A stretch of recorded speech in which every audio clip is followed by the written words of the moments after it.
Jésus-Christ est Dieu. Je viens. Tu sais de quoi je parle, je ne mettrai pas le courant. Je dis, quand le prophète est né, je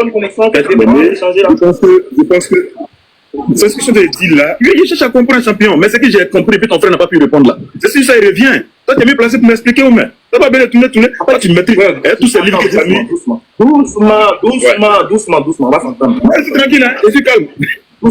Doucement, écoute-moi. J'ai dit, à la naissance du prophète Mohammed là, il était consacré à Allah. Voilà. Je dis le verset. Okay. Dis le verset. C'est pas un verset coranique. Tu lis ça à cette partie-là. Je veux que tu lis ça. Tu lis ça un peu. Je donne la source. C'est dans le nectar cacheté. Ok. Donc, il a cité quel livre, Ousmane? Pardon? Il a cité quel livre? Il dit qu'il donne la source, mais moi, j'ai pas compris le livre. Il a cité un livre. Voilà, je veux que tu lis ça. Tu lis ça un peu. Voilà. Je donne la source. C'est dans le nectar cacheté. Il a cité quel livre? Je donne la source. C'est dans le nectar cacheté.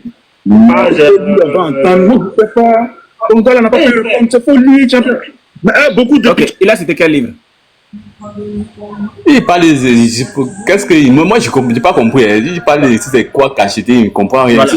C'est dans le nectar cacheté. Le nectar cacheté. Le nectar cacheté. Voilà. Ça, c'est le livre qu'il a cité. On est d'accord? Ah, moi, je ne sais pas si c'est un livre. Je ne connais pas le livre. C'est un livre qu'il a cité. Maintenant, selon la réponse qu'il avait donnée, c'est que le prophète a été consacré à quelle divinité? Allah. Merci. Dans le nectar cacheté, on est d'accord? Selon le nectar cacheté, on est d'accord? Selon sa source. Selon sa source à lui. Ok. Donc, nous allons prendre ce monsieur. D'accord? Oui. Ce monsieur est un oustaz. C'est un oustaz, et je te l'ai dit, il vient de faire sa présentation. Il s'appelle Aston Amba. On l'écoute. Ils sont quittés avec ça où? Donc, il y a ce monsieur qui lui pose la question. L'histoire de Ouba des chrétiens, là, ils sont quittés avec ça où? C'est-à-dire que c'est où on a appris à faire de Ouba là. C'est-à-dire, nous, les chrétiens, Ousmane, excuse-moi de te le dire, nous disons que ton Dieu était une idole ancienne des Arabes au nom de Oubal. À l'époque, il s'appelait Allah Oubal, c'est-à-dire le Dieu Oubal. C'est un prophète qui va venir camoufler les choses, enlever le nom propre et garder l'appelatif Oubal. C'est ce que nous, les chrétiens, nous disons selon les sources que nous avons lues. Et peut-être que tu vas le découvrir si tu as le temps. Là, maintenant, ce monsieur lui pose la question. Leur affaire de Oubal là, notre affaire de Oubal là, on est sorti avec ça d'où? C'est la question que lui a posée. Dis-moi, Aka a cité quelle source tout à l'heure? Le nectar, le nectar cacheté. Le nectar cacheté. On est d'accord? Le nectar cacheté. D'accord. Quand tu as fait ta recherche tout à l'heure sur le Seigneur de la Kaaba, on t'a dit que qui était le Seigneur de la Kaaba? C'est Oubal. Merci beaucoup. Maintenant, on va écouter ce monsieur. Après la question que ce monsieur a posée, on écoute. Tu as des informations là-dessus? Ouais, Oubal là, c'est ici, ils ont enlevé. Salam Cheikh Ali Ridwan. Wa alaykoum salam Oustad. Ils ont enlevé ça ici.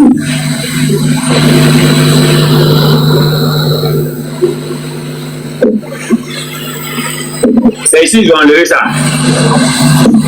Le nectar cacheté. Il a cité quel livre? Il a cité quel livre? Nectar cacheté. Merci beaucoup. Je vais prendre mon cahier. Lui-même, il a ça. Il faut préciser que lui-même, il a ça parmi ses livres. Effectivement, il a ça. Oui, voilà, c'est ce qu'il allait montrer. Regardez. Il t'explique avec. D'accord. Voilà. C'est ça, il prenait. OK? Alors, je viens ici. Je prends mon cahier fétiche. OK? Selon Ismaël Aka, Ismaël Aka, ton prophète là, il a été consacré à quelle divinité? Selon sa réponse, il a dit Allah. D'accord. Allah. Vous êtes d'accord? Oui.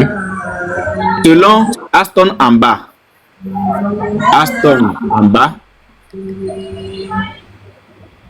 Ton prophète a été consacré à quelle divinité? Je pense au bal. Merci. Je te rappelle que ce monsieur est un oustaz. Ce monsieur est un oustaz. On est d'accord. Les deux ont pour source commun, ok, les deux ont pour source commun le nectar Cacheté. acheté. On est d'accord. Ouais. D'accord. Si selon Aka, le prophète a été consacré à Allah, et que selon Oustaz Aston Amba, le prophète a été consacré à Oubal. Qui est Allah? Selon l'honnêteté et selon ce que nous faisons, qui est Allah? La question est de savoir, selon l'honnêteté, n'est-ce pas? Oui. Le prophète a été concentré à qui parmi les deux? C'est ça, non? Non, c'est-à-dire, selon Ismaël Aka, c'est à Allah, avec comme référence le nectar cacheté. J'ai compris. Selon Aston Amba, le prophète a été consacré à Oubal, avec comme référence le nectar cacheté.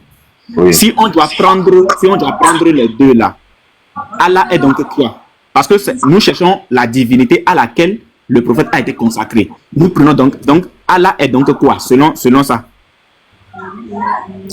Selon les deux, c'est ce que je dis, selon les deux, Oui. moi je ne peux pas encore prendre position. Pourquoi? Je m'explique. Oui. On ne sait pas, parce que le prophète, s'il a été choisi, ça veut dire que soit il n'a pas suivi les dignités de ses parents. En fait, c'est pas la question n'est pas encore là-bas. On n'est pas encore au niveau du choix ou encore de la divinité que le prophète a adoré. C'est-à-dire que parce que nous les chrétiens nous disons que Allah est un appellatif. Regarde, Allah là, c'est un appellatif. D'accord? C'est un appellatif. Oui. Oubal est un nom propre. Un nom propre. D'accord? Oubal est un nom propre. Donc, c'est comme dire mon Dieu, c'est Jésus-Christ. Allah, Oui. Allah en arabe veut dire le Dieu. On est d'accord? Oui. Allah en arabe veut dire le Dieu. Oubal est un nom propre. Ça veut dire que c'est le Dieu Oubal. C'est le Dieu Oubal. C'est ce que nous disons. Et c'est ce qui est juste. Oubal était le nom propre de la divinité qui était érigée à l'intérieur de la Kaaba. L'appellatif qui l'accompagnait, c'était Allah. Voilà pourquoi le grand-père, le père de ton prophète, il s'appelle comment? Moutari. Non, le père de ton prophète, il s'appelle comment?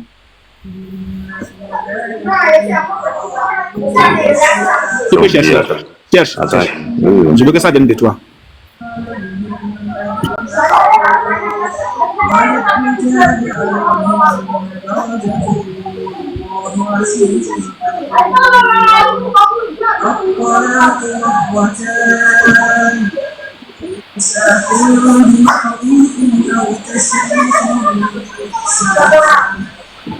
ولا يحل لكم أن تأخذوا مما آتيتموهن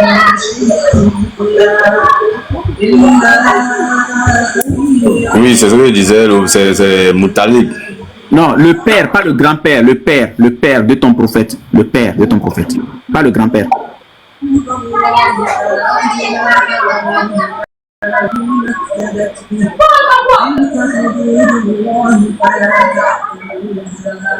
ومن يتعد حدود الله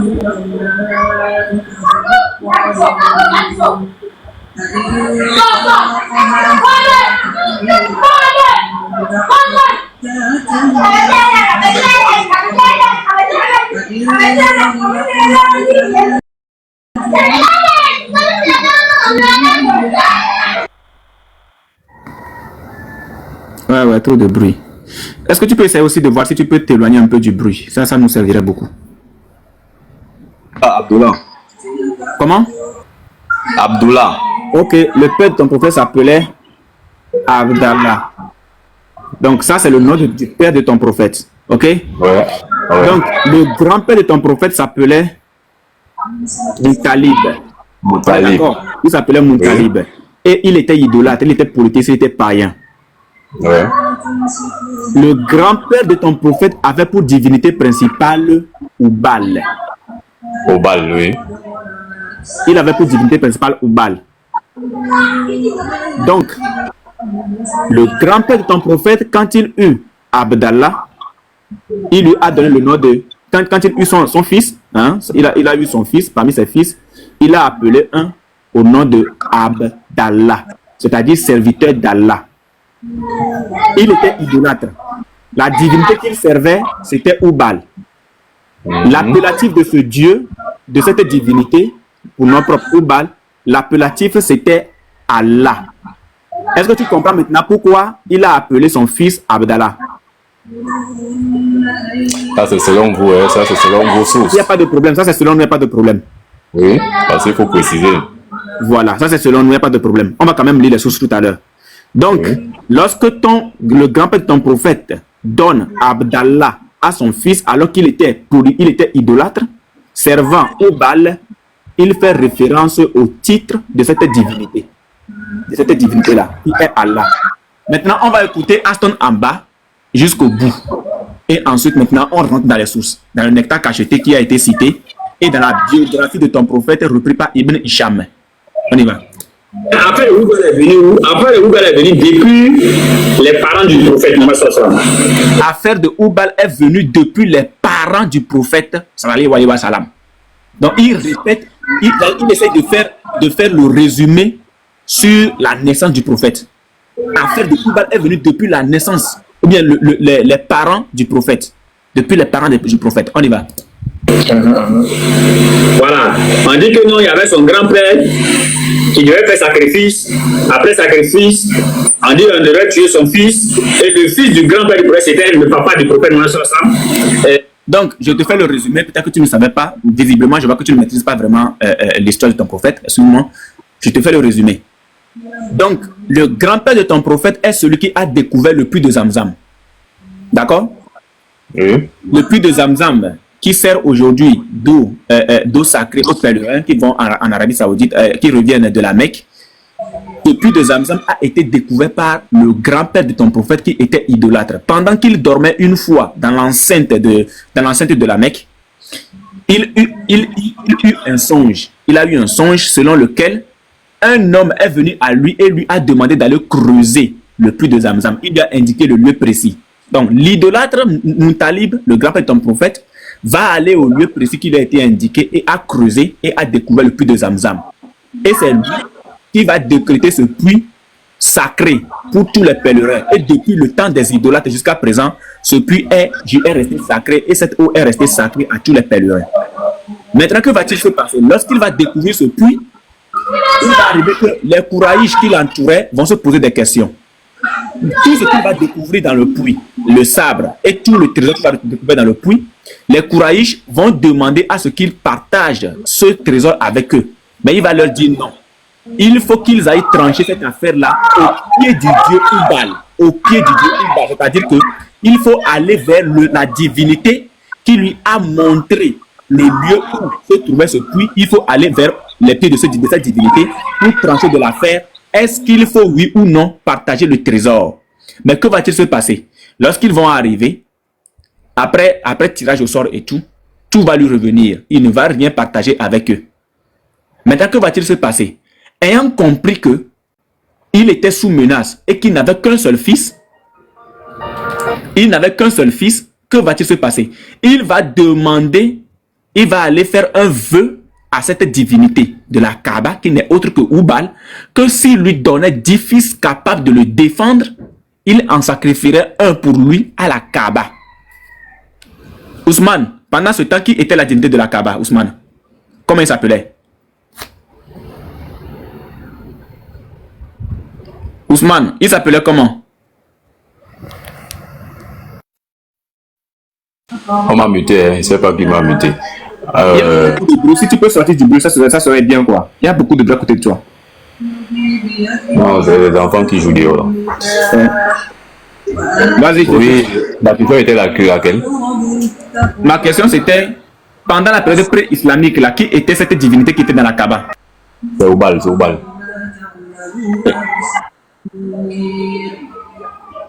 حافظوا على الصلوات والصلاة الوسطى. Donc, Oubal était la divinité de la Kaaba. Très bien. Maintenant, écoute bien ce que je dis.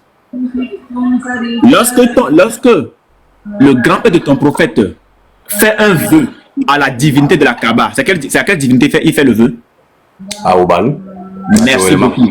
Il lui dit que s'il a 10 enfants, 10 fils mâles, capables de le défendre jusqu'à l'âge adulte, il sacrifierait un pour lui à la Kaaba. Le lui est mis pour qui?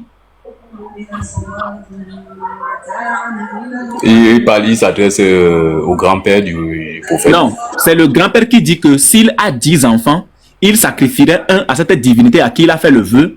Ah oui, à Oubal, à Oubal. Merci beaucoup. C'est ce que le monsieur est en train de raconter. Donne-moi 2 minutes. Hein. Donc, je récapitule. Ousmane. Donc, le grand-père de ton prophète, lorsqu'il fait le vœu, il le fait à la divinité de la Kaaba. Et le nom de la divinité de la Kaaba en question, c'est Oubal. Et lorsqu'il faut sacrifier cet enfant, c'est au pied.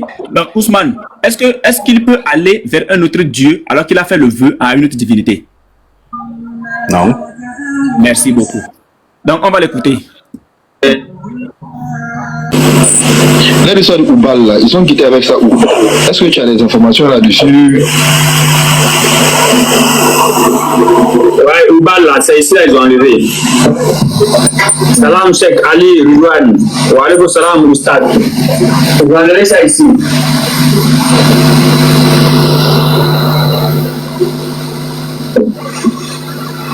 Désolé. Ici, ils ont enlevé ça. Un petit enfant. Le nectar cacheté. Voilà. Voilà, c'est bon. Mais après, le Oubal est venu où? Après, le Oubal est venu depuis les parents du prophète Mohammed sallallahu alayhi wa sallam. Voilà. On dit que non, il y avait son grand-père qui devait faire sacrifice. Après sacrifice, on dit qu'on devait tuer son fils. Et le fils du grand-père du prophète, c'était le papa du prophète Mohammed sallallahu alayhi wa sallam. C'était le papa du prophète Mohammed sallallahu alayhi wa sallam. Donc, qu'est-ce qu'ils ont fait? Ils sont allés faire sacrifice. En ce moment-là, c'est Oubal, ils adoraient. Donc, quand ils ont fait sacrifice, c'est tombé sur le papa du prophète. Et puis, ils ont remplacé le papa du prophète par 100 bœufs, 100 charbons, un truc comme ça. Mais ça pour ne pas que lui, on le consacre à Oubal pour le tuer. Et maintenant, quand le prophète est né, ils ont pris le bébé Mohammed sallallahu alayhi wa sallam et ils sont allés le présenter à Oubal. Ok. Donc, ils ont pris le bébé à le présenter à qui, Ousmane? Ousmane, Allô? Ils ont pris le bébé à le présenter à qui? À Oubal. Merci beaucoup. Maintenant, allons dans les sources. Ok. Je suis ici, le nectar cacheté qui a été cité. Ça, c'est le nectar cacheté. Je te montre. Voici le nectar cacheté. Le nectar cacheté. Le livre que les deux oustas ont cité. Et Ismaël Aka et Aston en bas. Je descends à la page 82 dans le PDF. Ce ne serait pas la même page dans le livre physique. Je suis à la page 82. Je vais essayer de l'agrandir. Voilà. Donc, on va essayer de lire. Après avoir accouché, Amina envoyé auprès de Moutalib lui annoncer la naissance de son petit-fils. Je vais m'arrêter là. Je vais t'emmener un peu plus haut par rapport au vœu qui a été fait. Voilà. Le vœu qui a été fait. Donc, le vœu qui a été fait.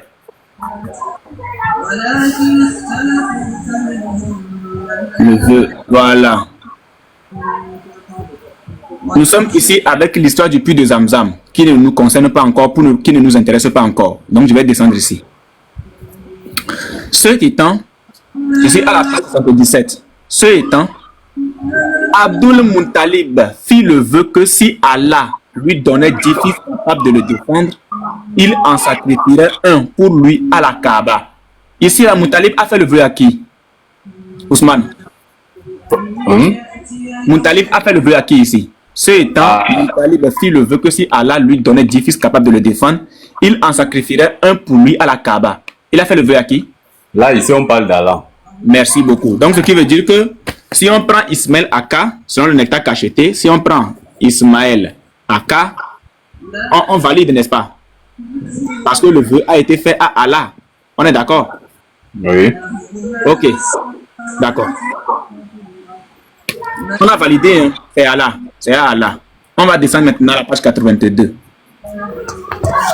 Mais avant ça, que quand Moutalib fit le vœu que si Allah lui donnait 10 fils capables de le défendre, il en sacrifierait un pour lui à la Kaaba.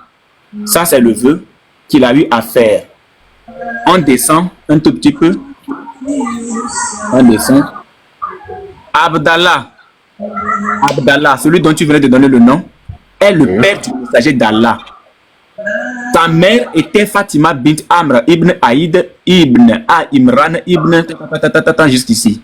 Il était le plus beau des fils de Abd Muttalib, le plus aimé de son père. C'est le fils à sacrifier. C'est qui Abdallah? Ousmane. Abdullah, c'est le père de Mohamed. Merci beaucoup. C'était le fils à sacrifier. Là, ton prophète n'a pas encore vu le jour, n'est pas encore né. C'était le fils à sacrifier. En effet, lorsque Muttalib eut 10 fils tous capables de le défendre, il les informa du vœu qu'il avait fait, à savoir d'en sacrifier un. Et tous acceptèrent. Alors il mit leur nom dans la coupe sous le signe de qui? Ubal. Au plus haut là, à quelle divinité il a fait le vœu? Allah. Alors, dis-moi honnêtement selon les tests, est-ce que Allah est différent de Ubal ici? Bon, selon les tests, c'est le même Dieu.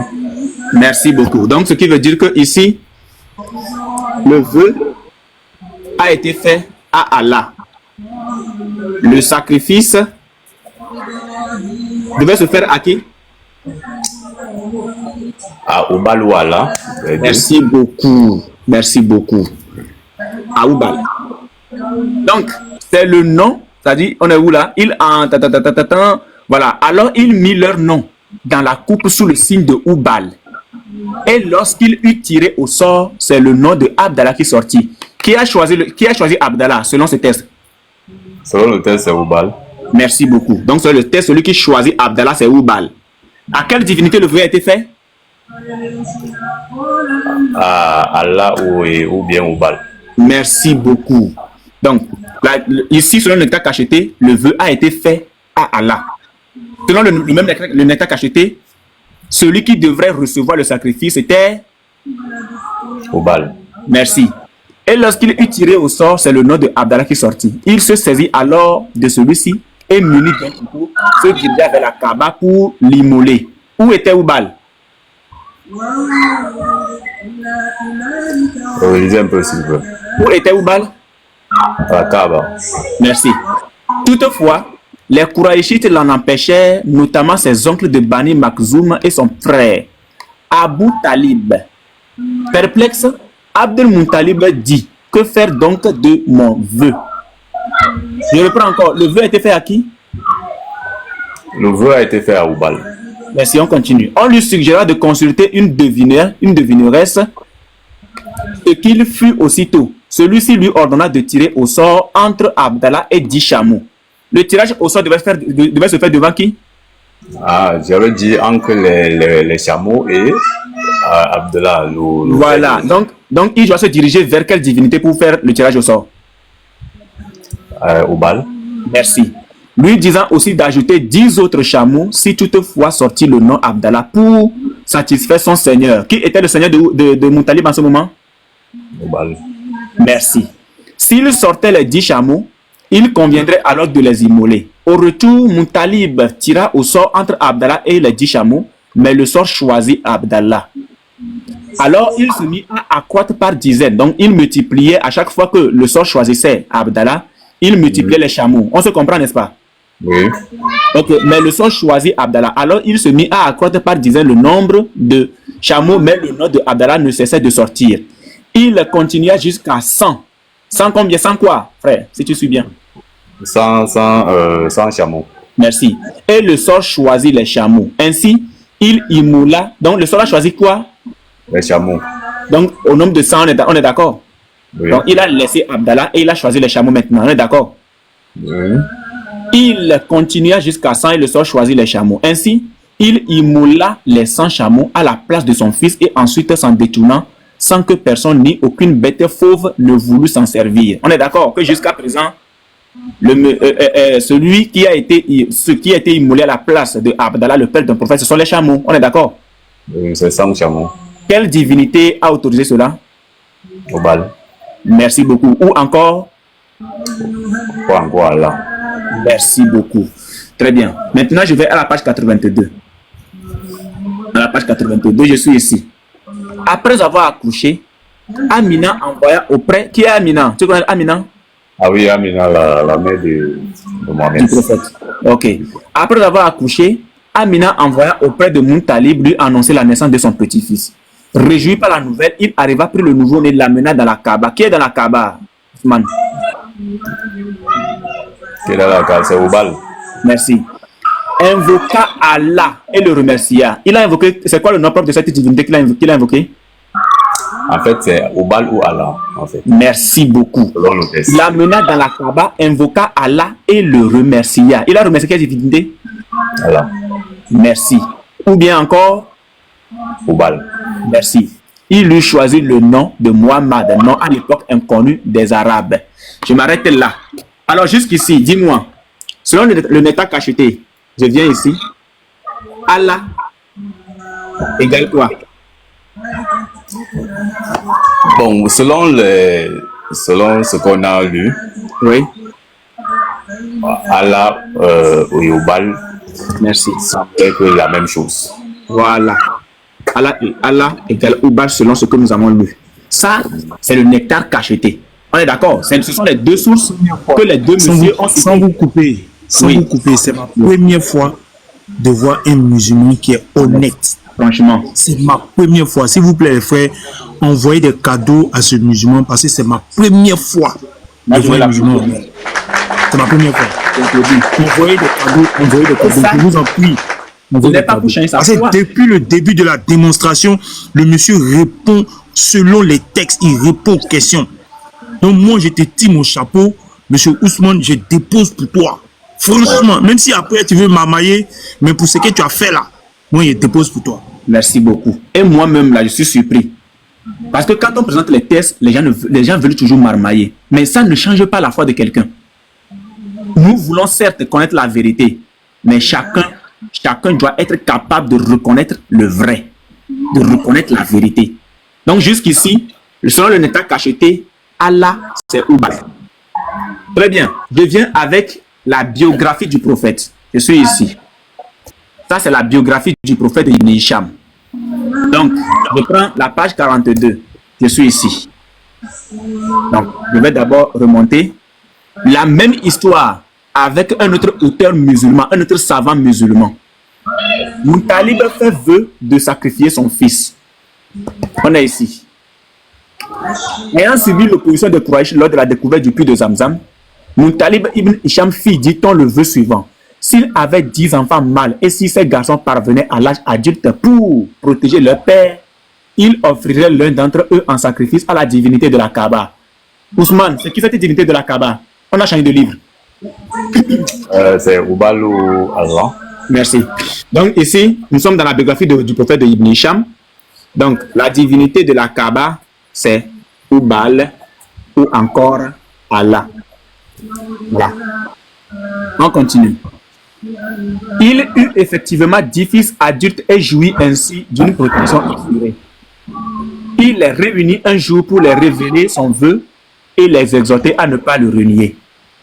D'accord, lui dit-il, mais comment faire pour accomplir ce vœu? Prenez chacun un tison de tirage au sort et inscrivez-y votre nom. Puis rapportez-moi les taisons. Ils le firent et revinrent le voir. Il les amena, donc Muntalib amena tous ses fils, les amena tous au pied du Dieu qui? Obal.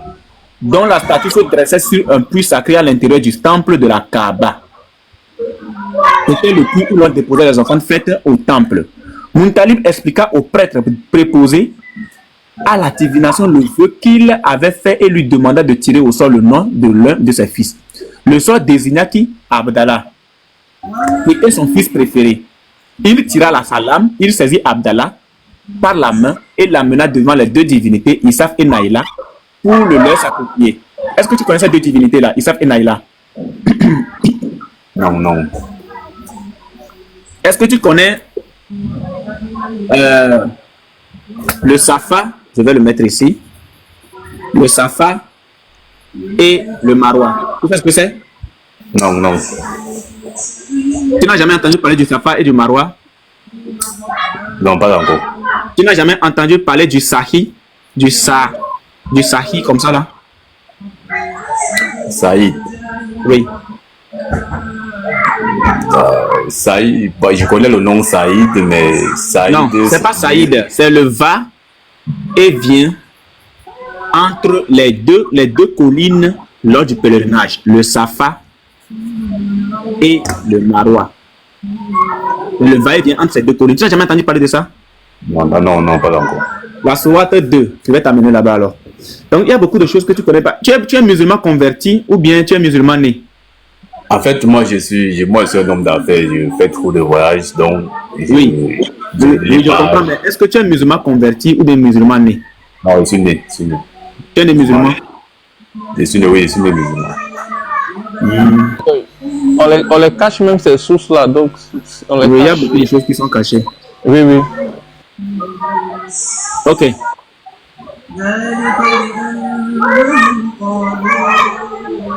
Ok, je vais t'amener dans le Safa et le Marwa alors. La Sourate 2.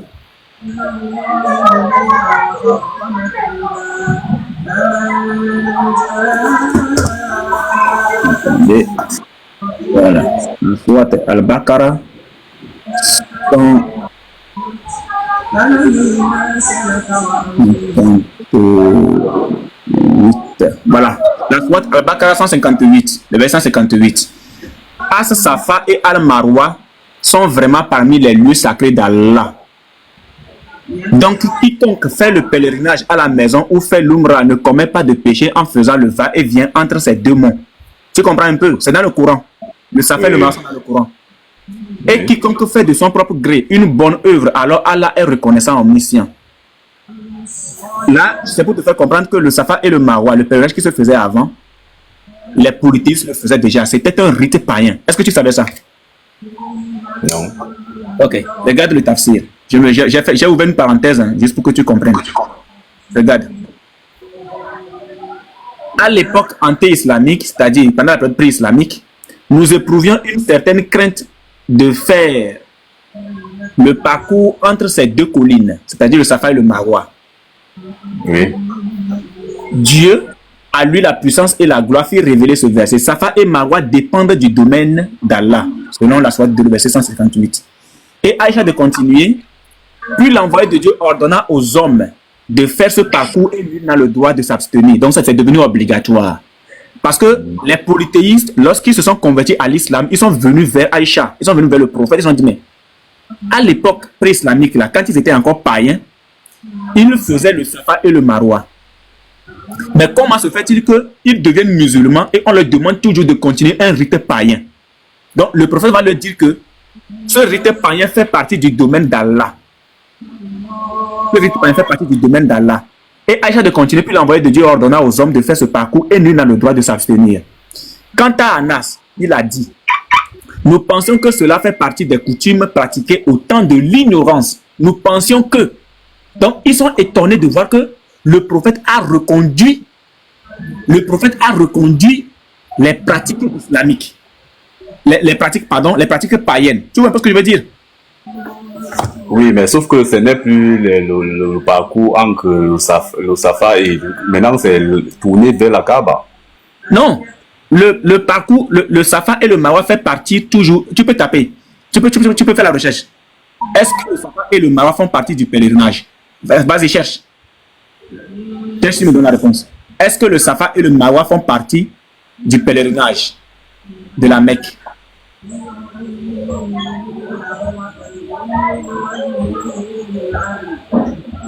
Cherche, tu me dis ce que tu as trouvé.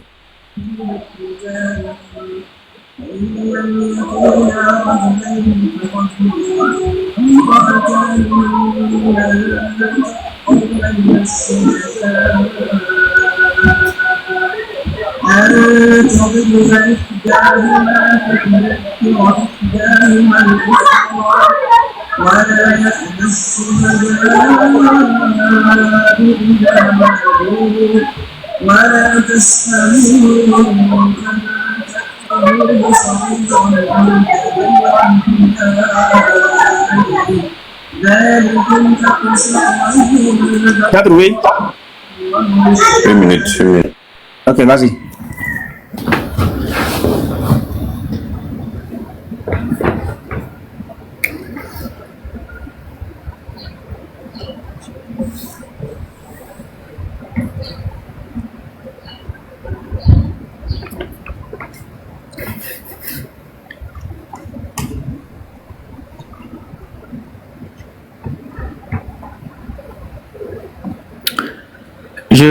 C'est triste quand même, les frères. Il faut qu'on se dise la vérité. C'est triste. Hein.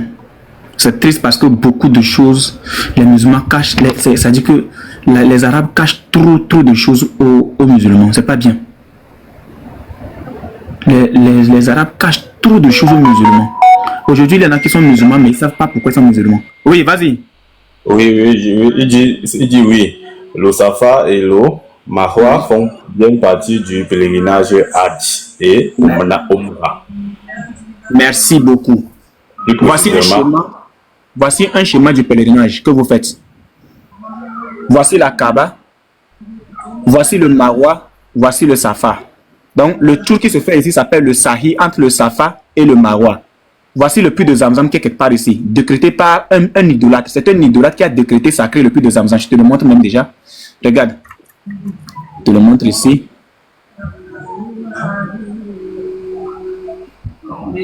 Voilà, regarde. Puis Al-Muttalib décida que l'eau du puits de Zamzam servirait désormais de besoin sacré aux pèlerins. Dis-moi, est-ce que tu trouves que c'est logique qu'un idolâtre décide qu'une eau soit sacrée pour tous les pèlerins jusqu'à présent? Ousmane, honnêtement parlant, c'est logique? Si c'est un idolâtre, c'est pas logique. Muttalib, selon les sources que nous avons lues, était-il un idolâtre ou pas? Il était, oui, avant l'arrivée du prophète, avant l'islam, il était idolâtre. Merci beaucoup. Donc, voici un idolâtre qui décide, qui a décrété que l'eau du puits de Zamzam reste sacrée pour tous les pèlerins. Quels pèlerins? Des pèlerins polythéistes, des pèlerins idolâtres, des pèlerins païens. Parce que Muttalib, si tu ne le connais pas, avait pour père Hachim. Hachim était l'arrière-grand-père de ton prophète. Et lui aussi servait déjà les pèlerins à l'époque. Mais ce n'est pas lui qui a décrété sacré le puits de Zamzam.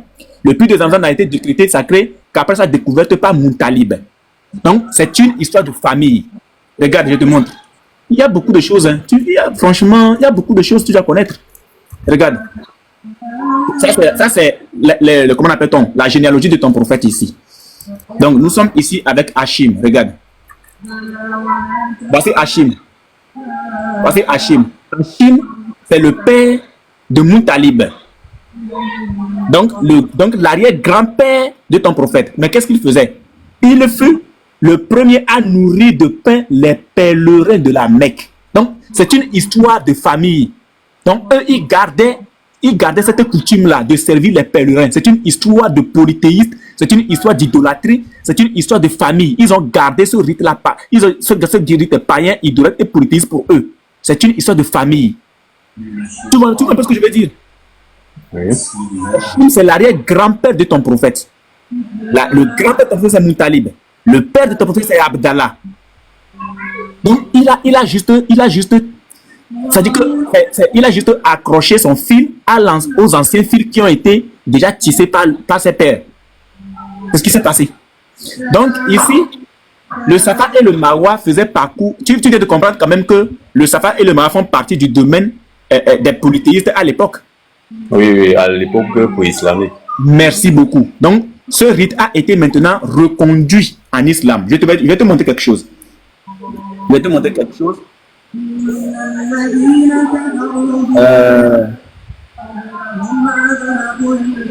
Ok, je vais te montrer quelque chose dans un livre. Regarde ce livre. Je te montre ceci. Le livre des idoles. Voici le livre des idoles de Ibn al-Kalbi.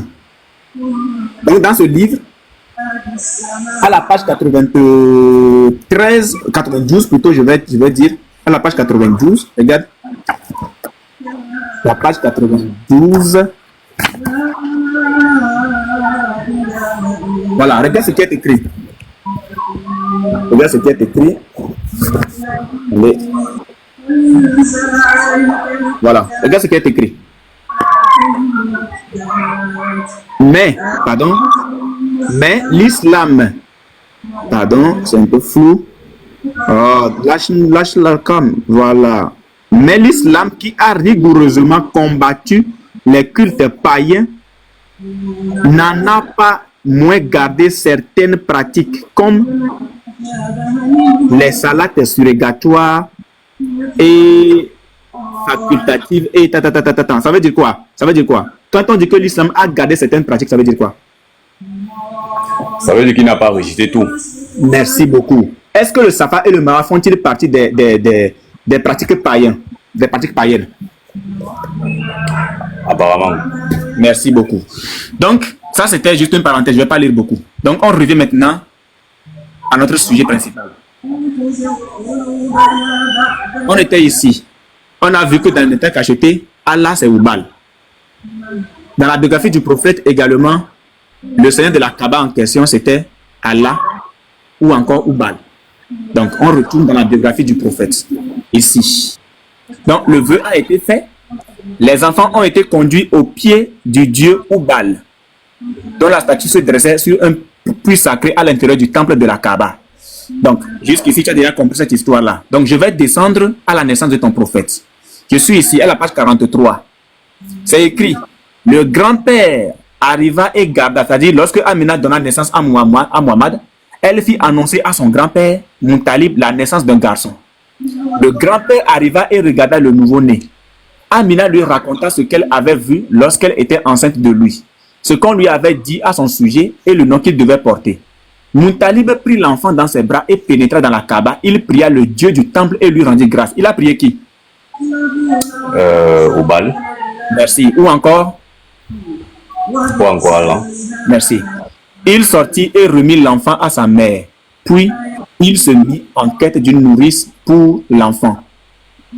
Jusqu'ici, dis-moi honnêtement, quand le chrétien dit, selon les sources que nous venons de lire, quand le chrétien dit que Allah, c'est Oubal, est-ce que le chrétien a tort? Bon, en fait, moi, je vais vous donner ce que je pense. Je vais vous dire ce que je pense. Vas-y. Ça, ce sont les sources de livres. Ils sont des savants. Oui, ce sont les sources de livres qui étaient cachetés, quoi. Oui, regarde, je vais te montrer un truc. Regarde le Neta cacheté. Regarde, ce livre, c'est-à-dire le Neta cacheté, la biographie du prophète, ce livre a remporté le premier prix mondial au concours organisé en 1399 de l'Égypte à la Mecque par la Ligue mondiale islamique sur la biographie du prophète. Tu penses que la Ligue mondiale islamique sur la biographie du prophète pourrait valider un livre qui parle mal du prophète? Ousmane? Donc là, je peux pas, moi, je peux rien dire là-dessus. La Ligue mondiale islamique, tu penses qu'ils peuvent valider quelque chose qui parle mal du prophète? Là, il n'en sait rien, franchement. Il n'en sait rien. C'est pour ça, moi, je me repère toujours au courant.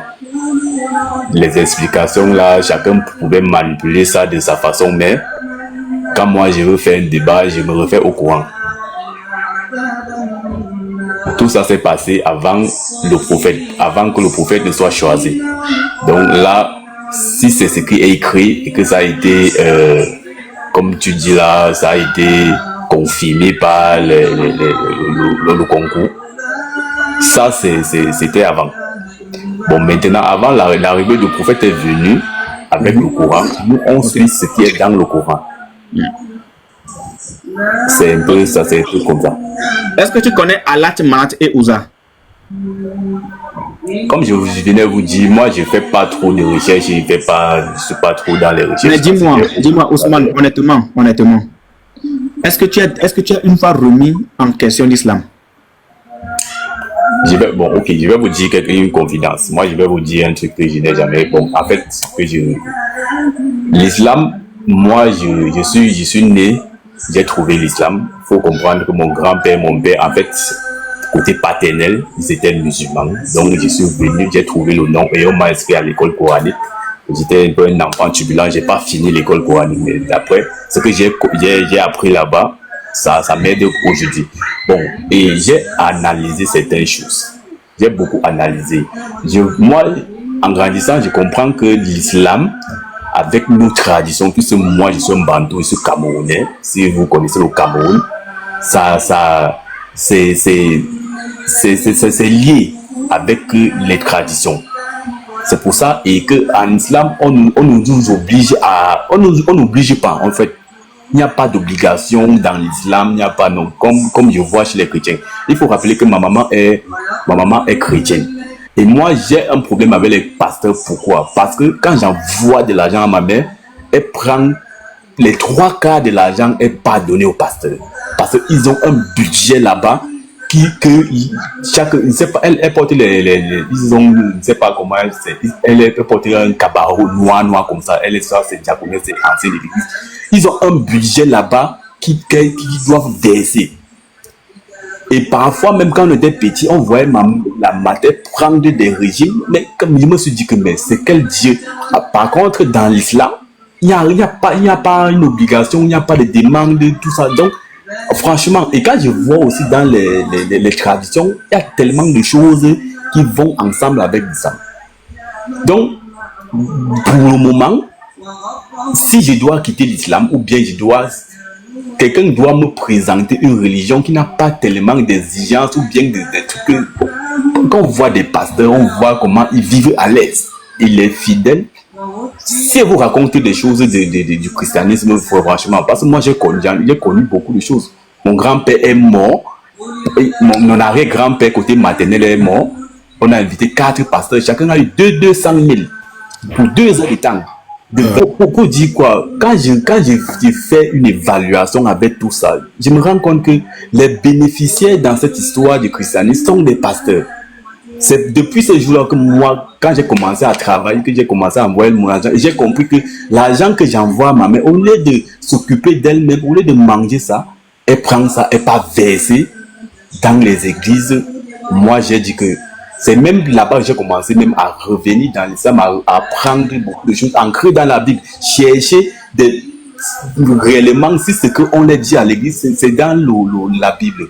Donc, c'est un peu comme ça que moi, j'ai fait. Bon, pour dire vrai, moi, je ne suis pas trop cultivé en islam parce que je n'ai pas fini. Bon, ça, ce sont les raisons personnelles.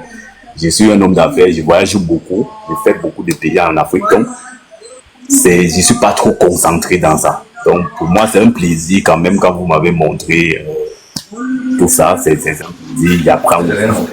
D'accord. Tu sais, Garzim, s'il te plaît, remonte. Garzim, remonte. Voilà.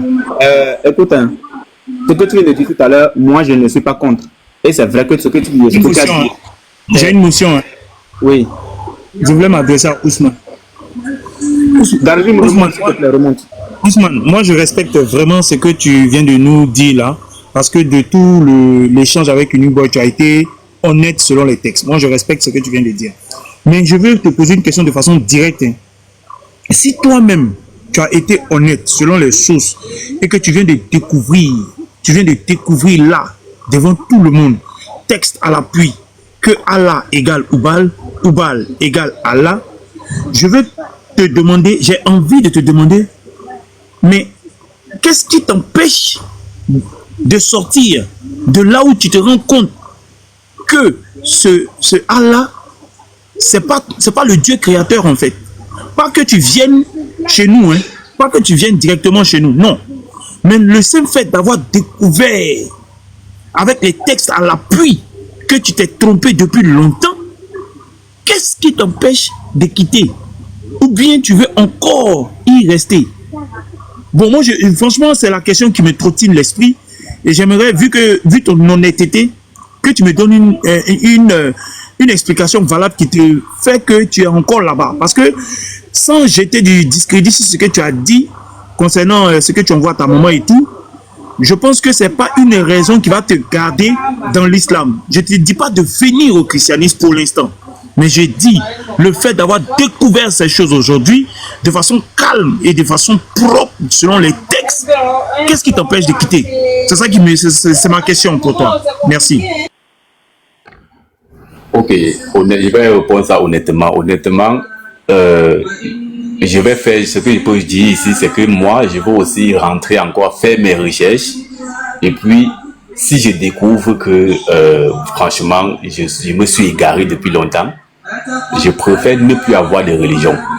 C'est-à-dire, je vais sortir de l'islam, mais je serai soit, je ne dois plus adhérer à une religion. Ça, c'est tout ce que je peux vous dire. Ok. Ok, j'ai compris. Merci de ta réponse. C'est honnête. Merci. C'est honnête. C'est très honnête. Écoute, Ousmane, tu vois, il y a quelque chose est clair avec le chrétien. C'est que nous n'allons jamais vers Dieu. Aucun être humain ne peut aller vers Dieu. C'est Dieu qui vient vers nous. En aucun moment, un prophète a cherché à aller vers Dieu. Ça n'existe pas. Mais quand c'est Dieu qui se déplace, qui vient vers toi, qui vient te croiser, c'est pour ça que tu entendras les témoignages, les gens diront, le Seigneur m'a rencontré, le Seigneur m'a parlé. C'est lui qui prend la décision de venir. Ce n'est pas à toi d'y aller. Mais si tu le cherches sincèrement, si tu le cherches véritablement, le véritable Dieu qui t'a créé, qui t'a donné l'occasion d'écouter aujourd'hui toutes ces vérités-là, va se révéler à toi. Il va te conduire sur son chemin. Il est le chemin. Il va te conduire sur son chemin. Tu vas découvrir la vérité. Tu finiras par découvrir la vérité. Et tu connaîtras ce que c'est que la vie éternelle. Parce que la vie éternelle, aujourd'hui, les gens ne savent pas ce que c'est. Les gens pensent que la vie éternelle, c'est lorsque nous sommes sur terre que nous faisons du bien. Non. Même les féticheurs font du bien. Les païens font du bien. Les idolâtres font du bien. Ce n'est pas ça la vie éternelle. La vie éternelle, c'est la grâce que Dieu t'accorde. Quand tu es en prison là, ce n'est pas parce que tu te comportes bien que le président signe en fin d'année une grâce présidentielle à certains. Non, c'est pas ça. Hein. Mais quand ton nom sort sur la liste là, on te dit que tu fais partie des graciés. C'est ce que Dieu a fait avec nous. C'est ce que Dieu fait avec nous. Si tu le cherches véritablement, tu vas le trouver. Maintenant, parlant des pasteurs, frère, je suis d'accord avec toi. Mais est-ce que tu t'es une fois demandé, est-ce que ces pasteurs qui font ça là, est-ce qu'ils se sont basés sur les Écritures pour le faire? Est-ce qu'ils lisent la Bible pour le faire? Si quelqu'un te dit qu'ils lisent la Bible pour le faire, ce sont des menteurs. Ils tordent le sens des Écritures. Regarde ce que la Bible nous dit. Dans Matthieu 10, le verset 8. Regarde. Allez, prêchez et dites, le royaume des cieux est proche. Le royaume des cieux, c'est Jésus-Christ. Ça, c'est un. Peut-être que tu ne le savais pas. Le verset 8. Guérissez les malades. Ressuscitez les morts. Purifiez les lépreux. Chassez les démons. Vous avez reçu gratuitement. Donné gratuitement. Ça veut dire quoi, Ousmane? Au fait, moi, je veux pas entrer dans la Bible. Pourquoi? Parce oui, bien sûr. Non, on ne cherche pas à rentrer dans la Bible. Mais puisque tu as touché les pasteurs, il faut que je te montre quelque chose. Il faut que je te montre. Je voudrais parler des faits. Je voudrais parler des faits qui me concernent. Exactement. C'est pour te dire quoi. C'est mon argent. Parce que quand je donne l'argent à ma mère, c'est mon argent. Et moi, ça me fait mal. Ousmane, écoute ce que je vais te dire. Ce que je vais te dire par là, c'est quoi? Ne regarde pas les faits et gestes, les actes d'un quelconque pasteur et mettre tous les chrétiens ainsi que la Bible dans le même lot. Non. C'est pour ça que je te dis que ici, là, le Seigneur donne un commandement. Guérissez les malades. C'est un commandement. Guérissez les malades. Ressuscitez les morts. Purifiez les lépreux. Chassez les démons. Vous avez reçu gratuitement. Donnez gratuitement. Est-ce que c'est écrit ici que il faut donner de l'argent à celui qui prie pour toi chaque fin de mois? Est-ce que c'est écrit ici, frère? Non. Regarde, ne prenez ni or, ni argent, ni monnaie dans vos ceintures. Ça veut dire quoi? Ça veut dire qu'il ne faut pas attendre en retour une récompense quelconque. Merci beaucoup. Moi, je vais ajouter un truc. Parce que quand je vois la Jésus-Christ était pauvre. C'est-à-dire, c'est l'un des prophètes les plus pauvres. Il ne demande, celui-même, alors que c'est lui qui a fait des miracles, qui a fait tellement de choses, mais il n'était pas riche, il ne demandait pas d'argent. Merci. Il y a une polémique, donc moi je... Donc, c'est l'image de Jésus-Christ qu'il transmet ici. Oui. Boy, pardon, une petite parenthèse, tu vas continuer. Comment ça, Ousmane, selon toi, ceux qui portent des gilets explosifs, qui vont se faire péter dans des endroits là, et puis ils crient Allah Akbar, selon toi, ce sont des musulmans ou pas? Non, honnêtement, ce ne sont pas les musulmans. Ce sont les gens. Merci. Voilà. Maintenant, pourquoi tu dis qu'ils ne sont pas musulmans? Parce qu'ils ne font pas ce qui est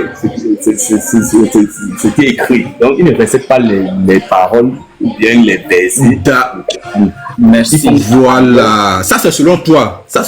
Maintenant, pour juger ces derniers-là, tu t'es basé sur son agissement ou tu t'es basé sur ce qui est écrit, selon toi, ce qui est écrit dans ton livre? Pour le juger, naturellement, on doit se baser sur les écrits. Est-ce que ça Maintenant, pour les pasteurs là, pourquoi tu n'as pas raisonné comme tu viens de faire quand il s'agit de ton livre? Non, tu n'as pas cherché à savoir si c'est écrit. Non, attends, réponds-moi sincèrement. Pourquoi tu n'as pas cherché dans les Écritures à voir, et puis tu t'es basé sur leur agissement, sur leur propre agissement? Pourquoi tu les as jugés selon ce qu'ils font et non selon ce qui est écrit? C'est ce que je disais tantôt. Je suis rentré dans la Bible, étudié toute la Bible. Parce que quand j'ai constaté ça, je suis rentré dans la Bible. Et tu as vu? Est-ce que tu as vu? Je n'ai pas vu. Mais là, est-ce que tu as vu? Non, c'est ça que je dis. Je suis rentré dans la Bible, j'ai trouvé que c'est le contraire qu'ils font. C'est pour ça que j'ai bombé la Bible. Maintenant, ce contraire-là, tu les juges selon ce qui est bon. Ils font le contraire là. Maintenant, est-ce que c'est la Bible qui leur demande d'agir comme ça? C'est ça que je dis non. Voilà. Donc, quelqu'un qui n'agit pas selon la Bible, c'est un chrétien ou bien c'est un païen? Garizim, si ce n'est pas la Bible, pourquoi il a envoyé Jésus? Il ne comprend pas. Moi, je comprends pas. Il est allé à l'école pastorale. Il est sorti pasteur. Il a une église de 500 personnes. Comment il va le... Ce qu'il a fait là, c'est écrit ou bien c'est pas écrit? C'est de ça ou pas? Tu as dit. Celui qui porte un gilet là. Attends. Tout à l'heure, tu nous as dit. Celui qui porte un gilet, qui va se faire péter dans un lieu public, tu nous as dit, il n'est pas de ta confession religieuse. Pourquoi? Parce qu'il n'applique pas les écritures de ton livre. Donc, tu ne l'as pas jugé selon ses actions que tu as vues, mais tu l'as jugé sur quoi? Sur ta doctrine, sur ce qui est écrit. Ça, je dis selon toi, hein, parce que si on veut rentrer dans ça, c'est autre chose, mais je dis selon toi. Donc, tu l'as jugé sur ce qui est écrit. Maintenant, tu viens chez nous, tu prends notre livre, au lieu de juger ces pasteurs-là selon les écritures, tu ne fais pas ça, hein? Tu n'as pas vu que c'est écrit rien. Tu commences à juger selon ce qu'ils ont posé comme action. C'est-à-dire, quand c'est la Bible, tu t'en fous. Ta méthodologie que tu appliques dans le Coran, là, quand arrivé dans la Bible, tu mets ça à côté et tu fais ce que tu veux. J'appelle ça ne pas être honnête intellectuellement. C'est pas bien. Tu es en train de faire une fausse accusation. Donc, attends, je chute sur ça. Si tu veux avoir raison, si ton jugement veut être propre, si tu veux être dans la légalité là, frère, il faut nous montrer où Jésus a dit de prendre tout ton argent pour aller leur donner. Parce que moi, ces pasteurs-là, je les appelle des arnaqueurs spirituels. Nous, on les combat. Nous-mêmes, chrétiens, on les combat. On dit qu'ils sont jamais pasteurs. Donc, tant que tu ne nous as pas montré, frère, c'est une fausse accusation que tu fais. Tu n'as pas raison. Permettez que je vous réponde. Vous permettez.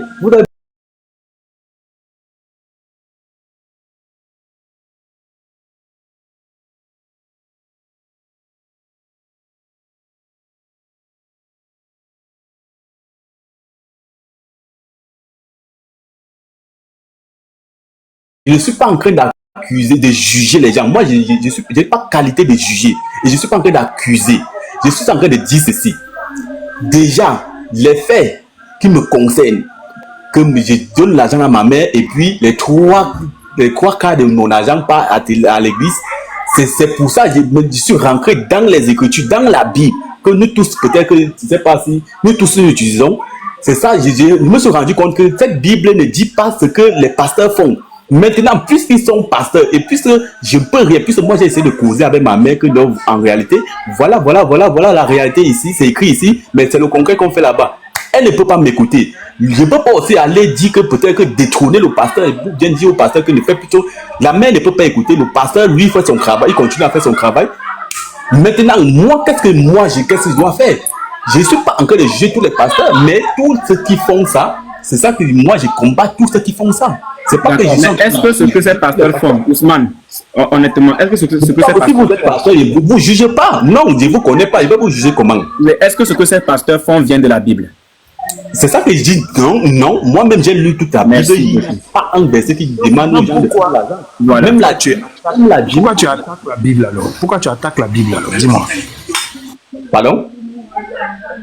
Pourquoi tu attaques la Bible? Tout à l'heure, Unique Boy voulait tu dis ne rentre pas dans la Bible. Donc on a l'impression que tu as une dent contre le christianisme ou contre la Bible. Donc moi je veux savoir pourquoi tu attaques la Bible. Pourquoi j'attaque la Bible? J'attaque pas la Bible, j'attaque ceux qui font le contraire de la Bible. C'est cela mon combat. Maintenant, Ousmane. Oui. Moi, depuis le début, tu as été honnête. Jusqu'ici, je viens de comprendre quand même que, en réalité, tu viens de comprendre que ce n'est pas la Bible qui ordonne à certains pasteurs, prophètes et autres de piller le peuple de Dieu, mais ils le font de leur propre gré, on est d'accord? C'est ce que j'ai dit depuis. Voilà, maintenant, moi, je vais quand même me permettre, puisqu'il y a plus de 150 personnes qui nous écoutent, je vais quand même me permettre eux aussi, de lire certains versets. On a déjà compris que Matthieu 10, le verset 8, le verset 9, le verset 10, nous fait comprendre clairement que Jésus-Christ interdit une attente après avoir accompli un miracle. On est d'accord? Oui. Voilà. Donc, vous avez reçu gratuitement, donné gratuitement. Ne prenez ni or, ni argent, ni monnaie dans vos ceintures. Maintenant, ces pasteurs qui font ces choses, est-ce que l'Esprit du Seigneur l'a déjà annoncé? Est-ce que tu t'es posé la question? Si ces pasteurs qui font ces choses-là, est-ce que l'Esprit du Seigneur les a déjà annoncés? Je me suis posé la question, oui. Très bien. Tu aimes bien Matthieu 7, le verset 21. Effectivement, ils ont été annoncés. Matthieu 7, le verset 21. Voilà. On est d'accord que ceux-là qui font ces choses-là, ils utilisent le nom de Jésus-Christ, n'est-ce pas? Oui. J'ai fait même un débat avec ça sur le panel de pasteurs. Exactement. Oui, je sais que tu étais en débat, mais là, on n'est plus en débat, on est en échange. La compréhension sera beaucoup plus bonne. Ceux qui me disent Seigneur, Seigneur, n'entreront pas tous. Le tous ici est très important. Nous tous ici sur le panel, nous appelons Jésus Seigneur. Mais parmi nous tous là, c'est un exemple que je prends, parmi nous tous ici, il y en a peut-être un ou deux qui n'entreront pas dans le royaume des cieux. Malgré qu'ils appellent Jésus Seigneur. Malgré qu'ils appellent Jésus Seigneur, ils n'entreront pas dans le royaume des cieux. Mais il y en a aussi une catégorie qui appelle Jésus Seigneur, mais entreront quand même dans le royaume des cieux, parce que ceux-là ne commettent pas l'iniquité. Je reprends. Ceux qui me disent Seigneur, Seigneur, n'entreront pas tous dans le royaume des cieux, mais celui-là seul qui fait la volonté de mon Père qui est dans les cieux. Donc, pour pouvoir entrer dans le royaume des cieux, il faut avoir fait la volonté du Père de Jésus. On ne va pas rentrer dans cette thématique du Père. On est d'accord? Maintenant, on continue. Regarde ce qui se passe. Plusieurs me diront en ce jour-là. C'est quel jour? C'est le jour de la résurrection. C'est le jour du jugement. Oui. Plusieurs me diront en ce jour-là. Donc, au jour du jugement, est-ce que tu imagines quand même qu'il y en a qui appelleront encore Jésus Seigneur? Au jour du jugement. Oui. Plusieurs me diront en ce jour-là, Seigneur, Seigneur, n'avons-nous pas prophétisé par ton nom? Donc, il y a des gens qui ont prophétisé par le nom de Jésus. N'avons-nous pas chassé des démons par ton nom? Il y a des personnes qui ont chassé les démons par le nom de Jésus. Et n'avons-nous pas fait beaucoup de miracles par ton nom? Donc, il y a des gens également qui ont fait des miracles au nom de Jésus. Mais qu'est-ce que Jésus dit? Alors, je leur dirai ouvertement, je ne vous ai jamais connu. Donc, retirez-vous de moi, vous. Il y a un vous. Vous qui commettez l'iniquité. Pourquoi Jésus dit, retirez-vous de moi, vous qui commettez l'iniquité? Parce que ce sont des gens qui disaient Seigneur, Seigneur en vain, mais ne faisaient pas la volonté du Père. Maintenant, la grande question c'est, qu'est-ce qui se passe exactement avec ceux-là? 2 Timothée 4, regarde. 2 Timothée 4, 2 Timothée 4, verset 3. Frère, laisse-moi te... Non, frère, tu es béni même. Boy, non, tu es béni. Ah! Non. Regarde, 2 Timothée 4, à partir du verset 3. Car il viendra un temps, nous sommes dans ce temps-là, il viendra un temps où les hommes ne supporteront pas la saine doctrine. Donc, la saine doctrine est de donner gratuitement et ne rien attendre en retour. C'est parce qu'ils ont reçu gratuitement. La saine doctrine, c'est ça. Pour ne m'accentuer que sur ce point. Mais, ayant la démangeaison d'entendre des choses agréables, ils se donneront une foule de docteurs selon leur propre désir. Donc, il y a des gens qui sont devenus docteurs, enseignants, pasteurs, prophètes, diacres, et tout ce que tu veux, par leur propre désir. Ils ont la démangeaison, et il y en a des gens qui ont la démangeaison d'entendre des choses agréables. Tu veux voyager? Viens à Jésus. Tu veux te marier? Viens à Jésus. Tu veux prospérer? Viens à Jésus. L'évangile de la prospérité. Il y en a aujourd'hui qui se donnent, c'est-à-dire qu'ils ont la démangeaison d'entendre ces choses-là, qu'ils se permettent d'aller vers des personnes qui en réalité ne sont que des faux prophètes, des faux pasteurs, des faux évangiles et autres, des faux évangélistes et autres. D'accord? Ils se donneront une foule de docteurs selon leur propre désir, détourneront l'oreille de la vérité. La vérité, elle est là. Vous avez donné gratuitement, vous avez reçu gratuitement, donné gratuitement.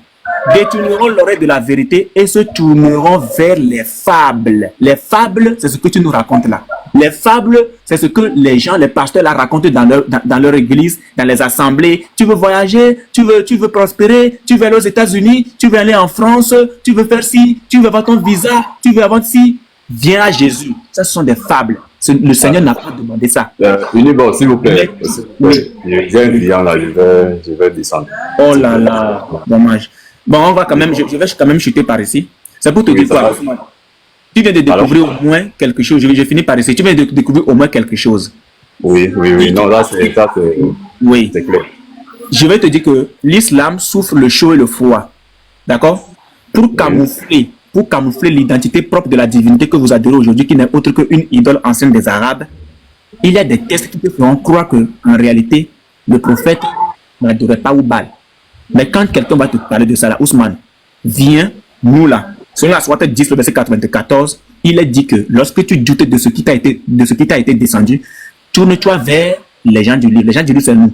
Lorsque quelqu'un te sort un test, pardon Ousmane, si tu cherches vraiment la vérité, viens vers nous. Nous allons te montrer exactement le hic du test que la personne... Je ne suis pas allé en profondeur, sinon j'allais tout te montrer, y compris les zones sombres, les zones d'obscurité, les zones ténébreuses. Les zones ténébreuses et tout. Mais je ne suis pas allé en profondeur. Mais le jour où tu fais ta recherche et que tu as encore des doutes, viens vers nous. Nous allons te montrer des tests. C'est ce que j'ai à te dire. Mais que le Seigneur te guide parce que tu as besoin de la vérité. Ne te dis pas que ce que les pasteurs font aujourd'hui est conforme aux Écritures. Jésus n'a jamais demandé ce que les pasteurs font aujourd'hui. C'est sur ce que moi je te laisse. Merci beaucoup. Ok, je vais descendre, s'il vous plaît. Merci quand même pour l'enseignement. Ouais. Sois béni et tu es le bienvenu ici. Toi-même, tu sais. Hein? Voilà. Ok. Donc, les frères, il est choqué. Oui, c'était un peu fort. Voilà. Parce qu'il y a beaucoup, les Arabes ont beaucoup caché des choses aux musulmans. Il y en a qui sont musulmans aujourd'hui qui ne savent pas pourquoi.